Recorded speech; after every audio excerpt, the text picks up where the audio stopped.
বক্তব্য রাখবেন আমাদের সকলের প্রিয়, যিনি সারাটি জীবন তিন করে বাংলাদেশ জাতীয়তাবাদী করেছেন এবং যিনি পৌরসভার পৌর মেয়র দায়িত্ব গ্রহণ করে পুঙ্খানুপুঙ্খ স্বচ্ছ হিসাব জবাবদিহিতার মাধ্যমে যার পৌর প্রশাসক দায়িত্ব কমপ্লিট করেছিলেন এবং বর্তমান যে মানুষটি সারা বগুড়া জেলায় শেরপুরতলা ধরুন কোন মানুষের প্রিয় নেতা জুনাব জালাল ক্ষেপণাস্ত্র ভাইজান এবং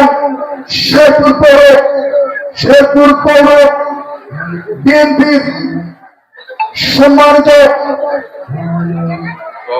সভাপতি বড় ভাই বাবু স্বাধীন কুমার কুণ্ডকে তার মূল্যবান বক্তব্য রাখার জন্য বিনীতভাবে অনুরোধ করছি।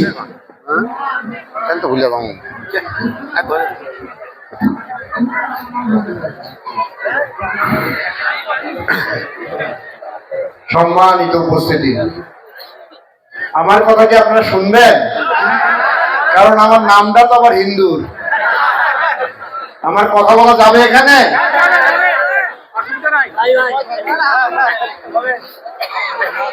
না, আপনার ইসলামের মতবাদ সম্পর্কে বুঝলাম।